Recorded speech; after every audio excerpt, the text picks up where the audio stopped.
Hello students, welcome back to the online class. This is the third and the last part of the chapter, absorption by roots. In this part, we are going to cover all these topics. First of all, absorption of water and minerals by the root, then path of absorbed water, then mechanism of water absorption, then ascent of sap, and lastly, mechanism of ascent of sap.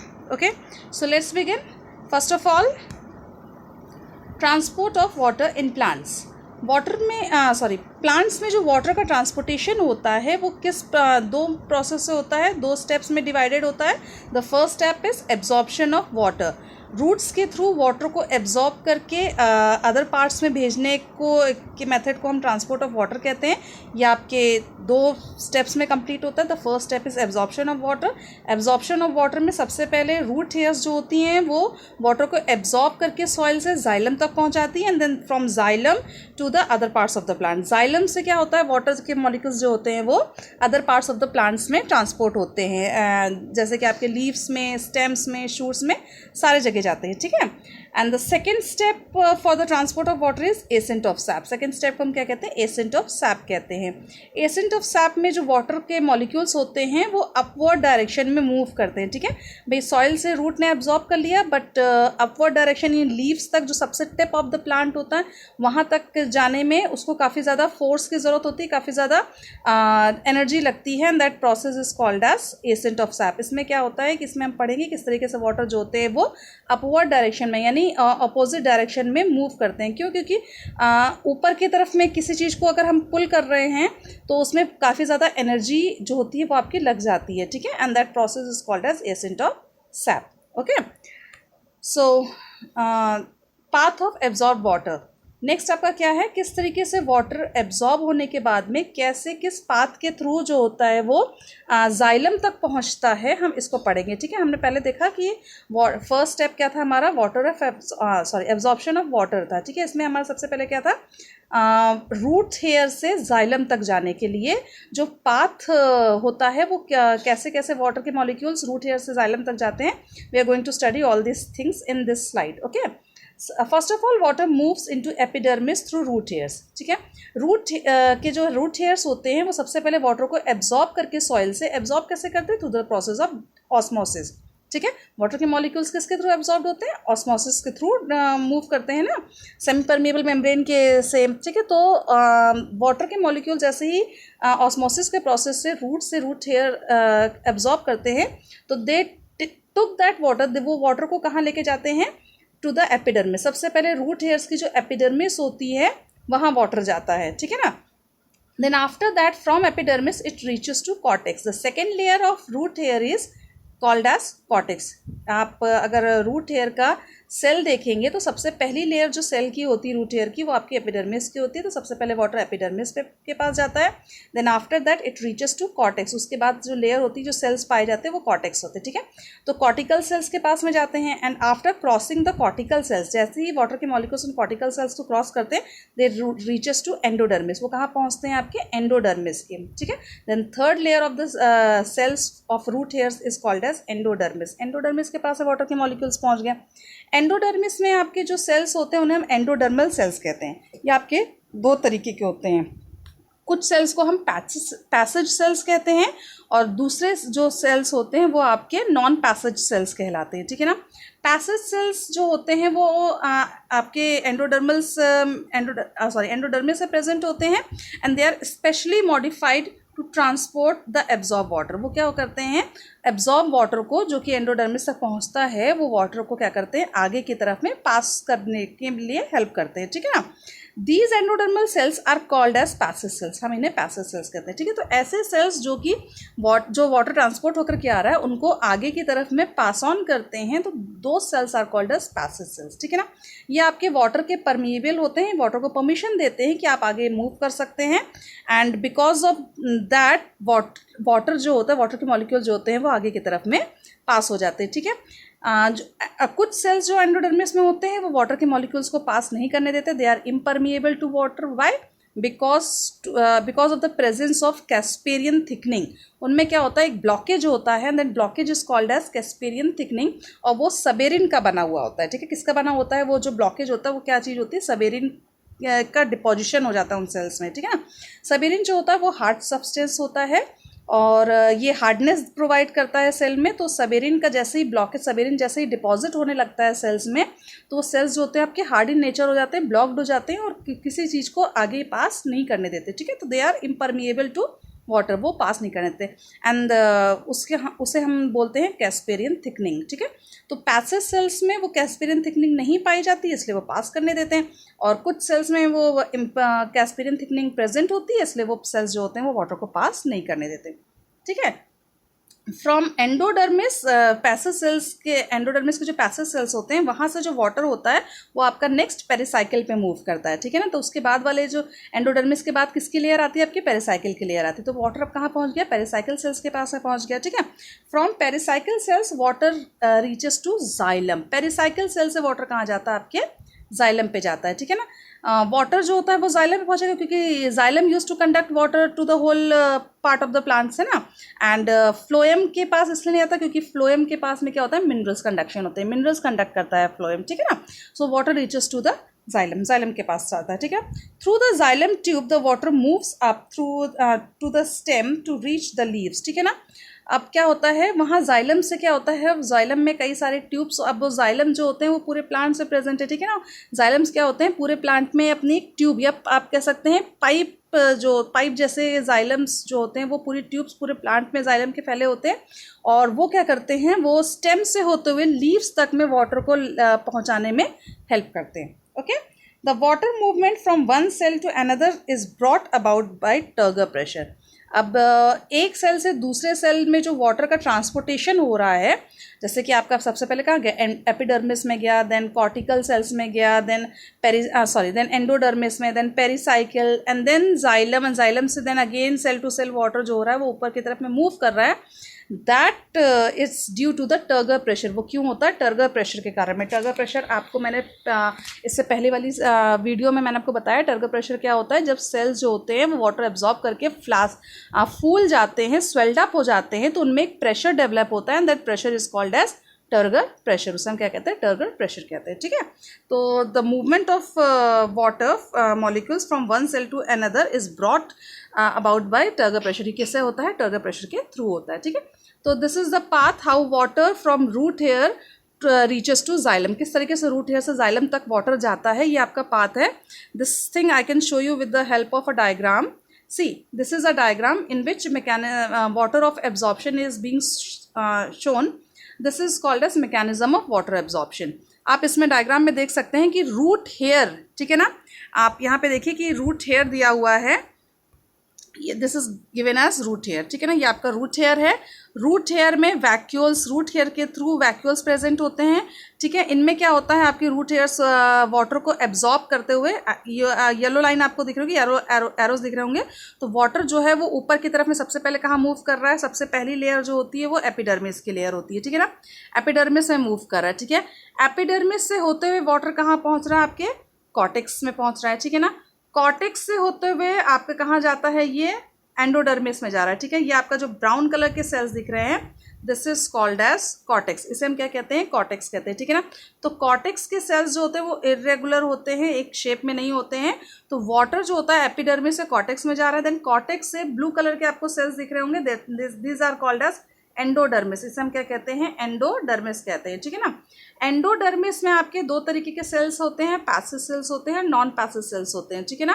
Passive sales के through water जो होता है वो कहाँ जा रहा है, आपका जाइलम में। कहाँ जा रहा है, आपका जाइलम में जा रहा है, ठीक है ना। दिस पर्पल सेल्स आप देख सकते हैं, पर्पल कलर के जो सेल्स हैं ये आपके क्या हैं, जाइलम में। तो वाटर कहाँ पहुँच गया, आपका जाइलम में पहुँच गया, ठीक है। तो this is the path how water के मॉलिक्यूल्स रूट हेयर से जाइलम तक पहुँच रहे हैं, ठीक है। एंड दिस होल प्रोसेस, ये जो ट्रांसपोर्टेशन है वाटर का रूट हेयर से जाइलम तक में, this is called as active transport, sorry passive transport, जिसे हम क्या कहते हैं, पैसिव ट्रांसपोर्ट, ठीक है। So the passage of water molecules from root hairs to the xylem is known as passive transport of passive transport of water, ठीक है ना, इसे हम क्या कहते हैं, पैसिव ट्रांसपोर्ट, ठीक है। अगर दूसरा आपका क्या होता है, एक्टिव ट्रांसपोर्ट होता है। एक्टिव ट्रांसपोर्ट में क्या होता है, मिनरल्स का ट्रांसपोर्टेशन होता है। जो आपके मिनरल्स होते हैं, जो सॉइल से आयंस या सॉल्ट्स के फॉर्म में जो मिनरल्स एब्जॉर्ब करते हैं रूट हेयर्स, उनको सेम इसी पाथ से, सबसे पहले एपिडर्मिस में, देन कॉर्टेक्स में, देन पैसेज एंडोडर्मिस में के पैसेज सेल से, then they reaches to phloem. कहाँ जाते हैं, फ्लोएम में जाते हैं, ठीक है। This whole process is called as your passive transportation process. दोनों का एक्टिव पैसिव का दोनों सेम होता है। ओनली थिंग इज कि पैसिव में हम वाटर का एब्जॉर्प्शन करते हैं एंड एक्टिव में हम क्या करते हैं, मिनरल्स का एब्जॉर्प्शन होता है, ठीक है। और मिनरल्स जो होते हैं वो आपके फ्लोएम में रीच करते हैं और जो वाटर होता है वो आपका जाइलम में रीच करता है। ओके, तो लास्ट डेस्टिनेशन दोनों की अलग अलग होती है, ठीक है। I hope this thing is clear to you how water is moving from root hair to the xylem. Okay, the next is methods of water movement, ठीक है। अब वाटर का जो हो रहा है, वाटर तो आपका मूव कर रहा है, आपने पूरा देख लिया कि कैसे वाटर रूट हेयर एब्जॉर्ब करता है उसको ऑस्मोसिस के हेल्प से, ठीक है। और अगर मिनरल्स होंगे तो रूट हेयर किसके हेल्प से एब्जॉर्ब करेगा, डिफ्यूजन के रूप से, डिफ्यूजन के हेल्प से, ठीक है। डिफ्यूजन जो होता है वो आपके सब्सटेंसेस को एब्जॉर्ब करता है, मिनरल्स को, आयंस को एब्जॉर्ब करता है, ठीक है। और ऑस्मोसिस जो होता है वो सिर्फ वाटर के मॉलिक्यूल्स को एब्जॉर्ब करता है, ठीक है। तो एब्जॉर्ब करने के बाद में आपका क्या होता है, वाटर जो होता है वो आगे की तरफ में जाइलम या फ्लोएम तक वाटर या मिनरल्स जो होते हैं वो बढ़ जाते हैं, ठीक है। पर इसके बीच में कई सारे चीज़ें, कई सारे सेल्स आए हैं। अब जैसे कॉर्टेक्स सेल्स हो, कॉर्टिकल सेल्स हो गए, देन पेरिसाइकिल के सेल्स हो गए, देन एंडोडर्मिस हो गए। इन सब में सेल्स के थ्रू जो वाटर का मूवमेंट होता है वो ईजिली नहीं है कि जैसे मैंने आपको बताया कि यहाँ से वहाँ जा रहा है, वहाँ से वहाँ जा रहा है। This is not so easy as it is looking, okay. तो वाटर मूवमेंट जो होते हैं वो दो मेथड से होते हैं इन पूरे प्रोसेस में। फर्स्ट मेथड को हम कहते हैं apoplast and the second method is called as Symplast. Apoplast में क्या होता है, the movement of water through cell wall and intercellular space. जो मूवमेंट होता है वाटर का through cell wall and intercellular space, आप ये डायग्राम में देख सकते हैं कि जो ब्लैक लाइनिंग दी हुई है, this is called as cell wall. इसे हम क्या कहते हैं, सेल वॉल कहते हैं। आप सब देखिए पूरा ये ब्लैक लाइनिंग्स जो दी हुई है, this is called as cell wall, ठीक है। तो वाटर जैसे ही मूव करता है, suppose here the water is going, ये रूट हेयर से वाटर जा रहा है। अगर वाटर ये ब्लैक लाइन से होते हुए आगे अगर बढ़ रहा है, so this is called as your apoplast movement. इसे हम क्या कहेंगे, एपोप्लास्ट मूवमेंट कहेंगे। Suppose this are the cells क्या होते हैं, एक दूसरे से बहुत ज़्यादा पास में अटैच नहीं होते हैं, थोड़ा सा गैपिंग होती है इन दोनों के बीच में, इन सेल्स के बीच में। तो अगर वाटर जो है वो सपोज यहाँ से वाटर मूव कर रहा है, ये आपके सेल्स को टच करते हुए, सेल वॉल को टच करते हुए, जिनके बीच में जो इंटरसेल्यूलर स्पेस, इनके बीच में जो स्पेस है, इस तरीके से मूव कर रहा है। ये देखिए इस तरीके से मूव कर रहा है। सपोज यहाँ से ऐसे मतलब सेल के अंदर नहीं जा रहा वाटर, ठीक है। सेल के अंदर एंटर नहीं कर रहा वाटर, सिर्फ बाहर ही बाहर मूव कर रहा है। सेल के वॉल को टच करते हुए उनके स्पेसेस, उन दोनों के स्पेसेस के बीच से मूव कर रहा है। तो that is called as apoplast movement. इसे हम क्या कहते हैं, एपोप्लास्ट मूवमेंट कहते हैं, ठीक है।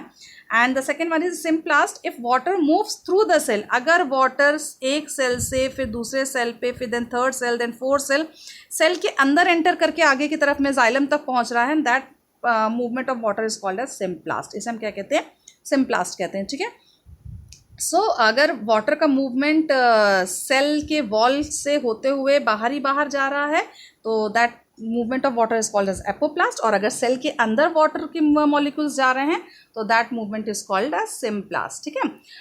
अगर एक्टिव ट्रांसपोर्ट होता है तो जनरली सिम्प्लास्ट का जो मॉलिक्यूल्स होते हैं वो सिम्प्लास्ट के थ्रू मूव करते हैं। यानी जितने भी आपके आयंस होते हैं, जो मिनरल्स होते हैं, जो सॉल्ट्स होते हैं, वो अगर डिफ्यूजन के मेथड से वो रूट हेयर्स उसको एब्जॉर्ब करते हैं and then they move from cell to cell. वो क्या करते हैं, एक सेल के अंदर से होते हैं दूसरे सेल पे, then the third, then fourth, वो आगे की तरफ मूव करते हैं। And this is called as symplast movement, okay. Generally ions के लिए आपका सिम्प्लास्ट मूवमेंट यूज़ होता है, या आप कह सकते हैं एक्टिव ट्रांसपोर्ट के लिए सिम्प्लास्ट का मूवमेंट यूज़ होता है। And for water molecules generally apoplast का मूवमेंट यूज़ होता है, या आप कह सकते हैं कि एक्टिव ट्रांसपोर्ट के लिए, पैसिव ट्रांसपोर्ट के लिए आपका एपोप्लास्ट का मूवमेंट, एपोप्लास्ट मेथड जो होता है वाटर के मूवमेंट के लिए वो यूज़ होता है, ठीक है। I hope this is clear to you. मैं फिर से रिपीट कर देती हूँ आपको कि जो वाटर का मूवमेंट होता है वो रूट हेयर, जो वाटर के मूवमेंट होता है वो ऑस्मोसिस के थ्रू होता है। मिनरल्स और आयंस का जो एब्जॉर्प्शन होता है वो डिफ्यूजन के मेथड के होता है, ठीक है ना। देन वो जो मूव करते हैं वाटर के मॉलिक्यूल्स, वो अगर सेल टू सेल, अगर सेल के अंदर से मूव कर रहे हैं तो that movement is called as symplast, और अगर सेल के बाहर ही बाहर वो जा रहे हैं तो that movement is called apoplast. Okay, अगर मिनरल्स एब्जॉर्ब हो रहे हैं, रूट हेयर्स एब्जॉर्ब कर रही है, और अगर सेल टू सेल जा रही हैं तो वो सिम्प्लास्ट होगा, और अगर सेल के बाहर जा रही हैं तो वो एपोप्लास्ट होगा, ठीक है। मूव कैसे करते हैं? रूट हेयर से पहले एपिडर्मिस में जाते हैं, एपिडर्मिस से देन वो जाते हैं आपके कहाँ पे, कॉर्टिकल सेल्स में, देन कॉर्टिकल सेल्स से आपके एंडोडर्मिस में। एंडोडर्मिस में जो होता है वो आपका पैसेज सेल्स के थ्रू होते हुए they goes to pericycle, and then water है तो जाइलम तक, और अगर मिनरल्स है तो फ्लोएम तक। Okay, I hope this is all clear to you कैसे वाटर मूव कर रहा है। So this is all about this was all about absorption of water, and now हम second step में पहुंचते हैं ascent of sap में। ascent of sap से पहले हम sap देख लेते हैं कि what is sap। sap is the dilute solution of water and minerals ions absorbed from soil which moves upward from root to various parts of the plant, ठीक है। तो sap क्या होता है? sap is the dilute solution। Dilute किसे कहते हैं? जिसमें ज़्यादा अमाउंट में वाटर और कम अमाउंट में मिनरल्स हो, ठीक है ना। तो जो ऐसा सॉल्यूशन जिसमें बहुत ज़्यादा वाटर है and little bit of minerals या आयंस प्रेजेंट हैं, that is called as sap. उसे हम क्या कहते हैं? सैप कहते हैं। वो कहाँ से एब्जॉर्ब किया जाता है? सॉइल से एब्जॉर्ब किया जाता है, यानी सॉइल से वाटर के फॉर्म में थोड़ा बहुत मिनरल उसमें मिला करके हम उसको एब्जॉर्ब करते हैं, which moves upward from root to various parts of the plant, जो कि रूट से होते हुए पूरे प्लांट्स की बॉडी में सर्कुलेट होता है, ठीक है। तो जो सॉल्यूशन है which is dilute in nature is called as sap. उसे हम क्या कहते हैं? सैप कहते हैं, ठीक है। So now the point comes, what is ascent of sap. अब एसेंट ऑफ सैप क्या होता है? The upward movement of water from root to the aerial parts of the plant body is called as ascent of sap, ठीक है। तो root hair से पूरे plant body के एरियल पार्ट्स तक में वाटर के मूवमेंट को हम कहते हैं एसेंट ऑफ सैप। और वो सैप यानी वो वाटर कैसा रहेगा? डाइल्यूट इन नेचर रहेगा, यानी ज़्यादा अमाउंट में water and little bit of minerals. वो कैसा रहेगा? आपका डाइल्यूट फॉर्म में रहेगा, ठीक है। This is also called as translocation of water. Ascent of sap को हम ट्रांसलोकेशन ऑफ वाटर कहते हैं। Translocation means transportation, okay. It is about to know how water moves in plants to such great Heights.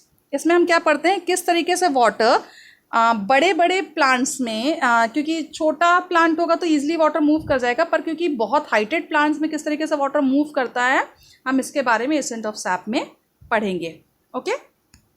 The next is mechanism of ascent of sap. अब किस तरीके से पूरा process होता है एसेंट ऑफ सैप का, हम इसके बारे में देखते हैं। तो there are 3 mechanism of ascent of sap. Ascent of sap के लिए 3 मैकेनिज्म, 3 मेथड्स यूजफुल हैं। तो पहला मेथड है आपका root pressure. The first method is called as root pressure.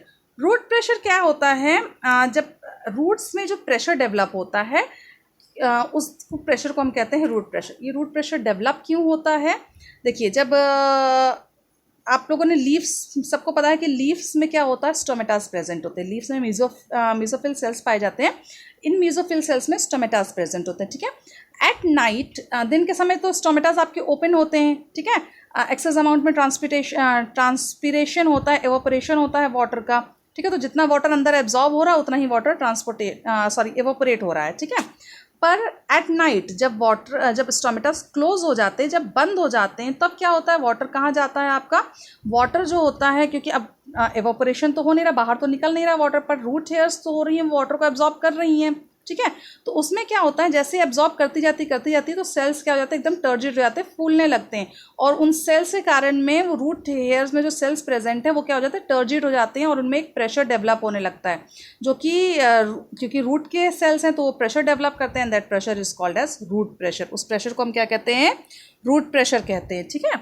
अब इसमें क्या होता है? रूट प्रेशर जो होता है ये हेल्प करता है वाटर को ऊपर की तरफ में मूव करने के लिए। कहाँ मूव करने के लिए? स्टेम में जाने के लिए, ठीक है।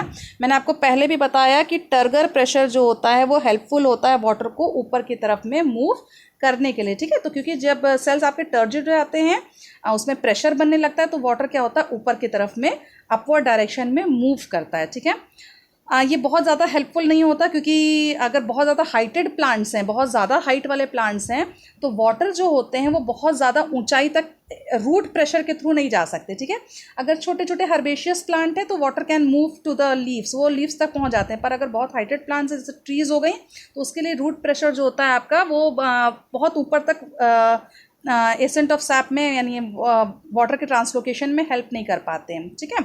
इसमें क्या होता है कि जब रूट प्रेशर बहुत ज़्यादा डेवलप होने लगता है, तब वाटर कैसे आपके सेल्स बर्स्ट ना करें, इसके लिए क्या होता है, आपका एक मेथड है जिसका नाम है गटेशन। इसे क्या कहते हैं, गटेशन, जो कि आपके लीव्स में जो एजेस होती हैं, लीव्स की जो कॉर्नर में जो एजेस होती हैं, दैट एजेस में क्या होता है, हाइथाडोट्स सेल्स पाए जाते हैं, हाइथाडोट्स पाए जाते हैं।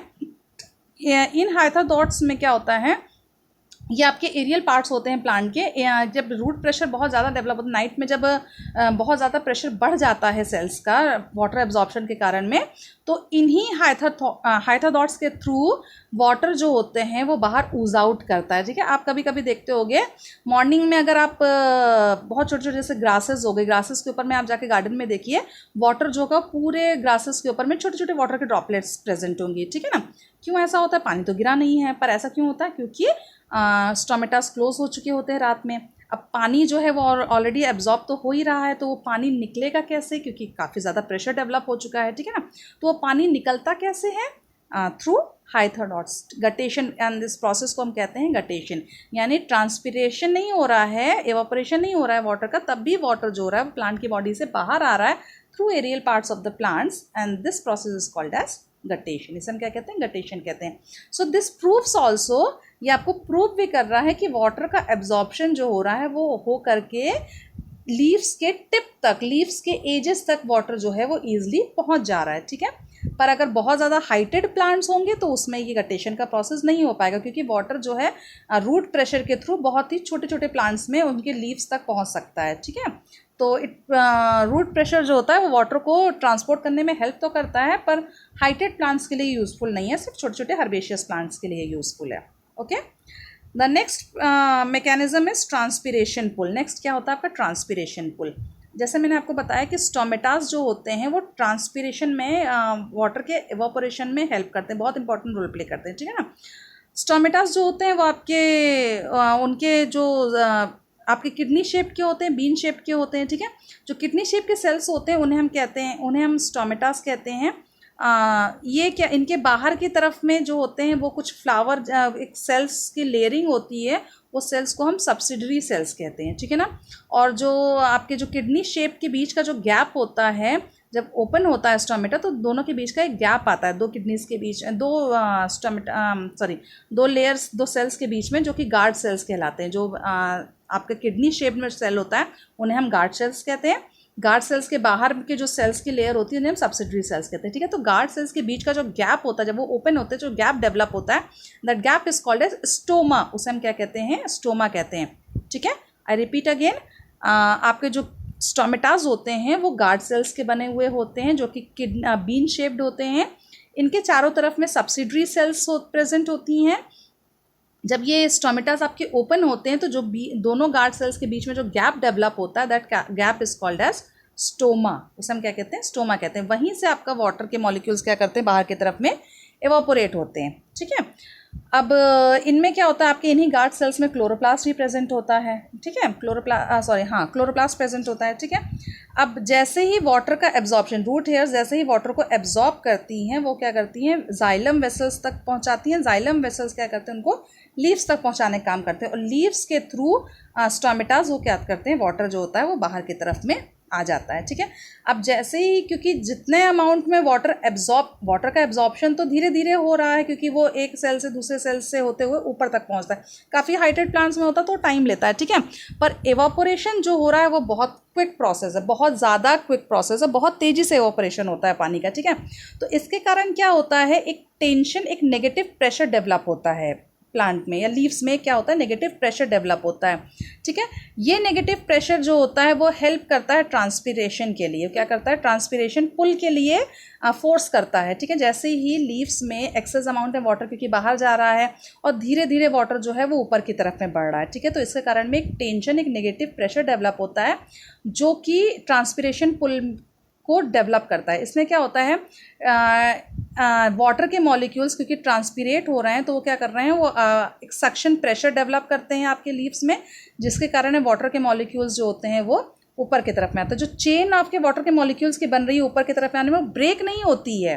क्या हो रही है, वो ब्रेक नहीं हो रही है, सिर्फ थोड़ा सा ऊपर मतलब ऊपर की तरफ में उठने लगती है जल्दी जल्दी। जो कि धीरे प्रोसेस हो रहा है वो थोड़ा सा क्विक प्रोसेस में चेंज होने लगता है, धीरे धीरे जल्दी जल्दी ऊपर की तरफ में उठने लगती है। ठीक है, अब ऊपर की तरफ में उठने के लिए वाटर के मॉलिक्यूल्स में कोई मैग्नेट तो लगा नहीं कि किस तरीके से ऊपर उठ रही है। तो ये जो होता है आपका upward movement of water molecules, जो चेन डेवलप हो रही है, जो चेन बन रही है, वो चेन जो होती है वो एडिशन और कोहेशन के कारण में बनती है। ठीक है ना, जो चेन डेवलप हो रही है उसको हम क्या कहते हैं, वो आपका जो प्रोसेस होता है वो एडिशन और कोहेशन के कारण होता है।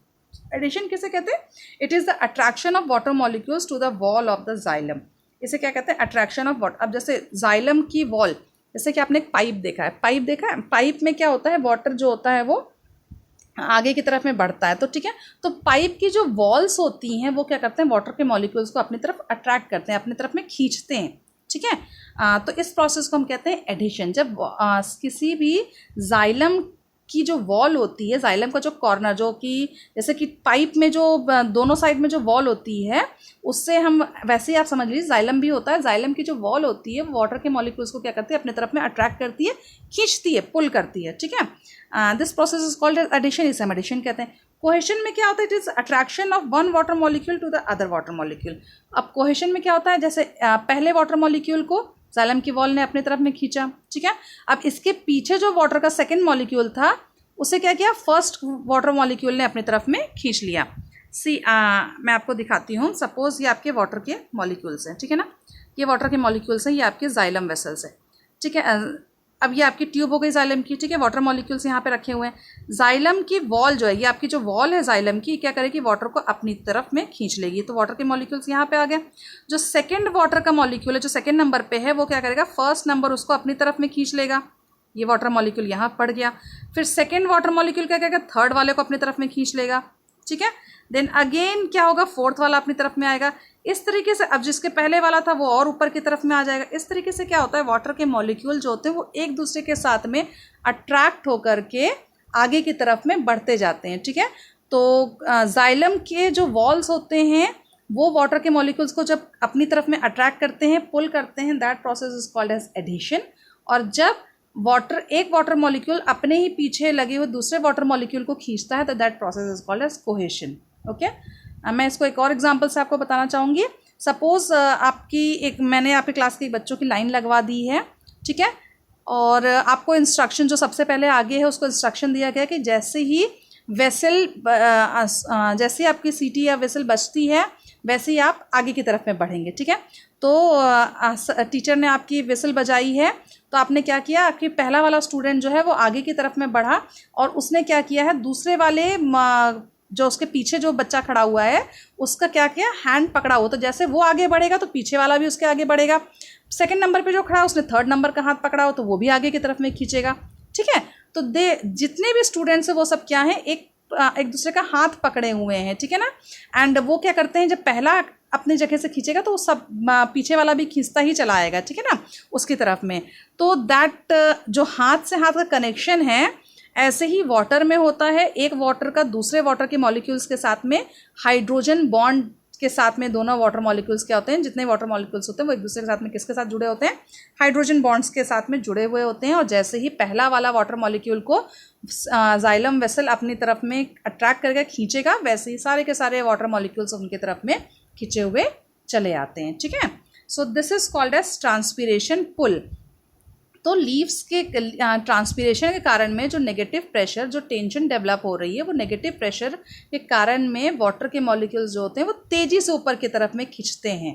So this is called as, अब ट्रांसपिरेशन क्या कर रहा है, उसको तेजी से अपनी तरफ में पुल कर रहा है, ठीक है, तो this is called as transpiration pull. The third method of ascent of sap is capillarity. Third method को हम क्या कहते हैं, कैपिलैरिटी कहते हैं। अब आपकी जाइलम के चैनल्स में जो होते हैं कि फाइन कैपिलरी ट्यूब्स होते हैं, जो आपका जाइलम है उसमें क्या होता है, बहुत पतली पतली कैपिलरी ट्यूब्स होती हैं, जहाँ पे वाटर क्या करता है, राइज करता है automatically due to the force of surface tension, ठीक है ना। जो भी आपकी पतली पतली ट्यूब्स होती हैं जिन्हें हम कैपिलरीज कहते हैं जाइलम की, इनमें क्या होता है, एक टेंशन डेवलप होता है, एक सक्शन प्रेशर डेवलप होता है, जिसके कारण में क्या होता है, वाटर जो होता है वो ऑटोमेटिकली अपनी ऊपर की तरफ में खिंचता चला जाता है, ठीक है। इसको आप ट्रांसपिरेशन पुल से थोड़ा सा मैच कर सकते हैं।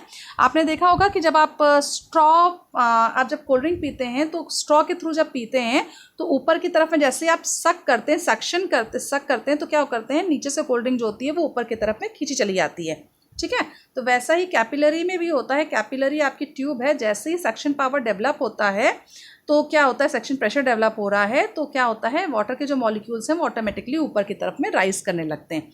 और ये ऑटोमेटिकली राइज कैसे होता है और ये सक्शन पावर डेवलप कैसे होता है, सक्शन पावर डेवलप हो रहा है ट्रांसपिरेशन के कारण में, जिसे हम ट्रांसपिरेशन पुल कह रहे हैं।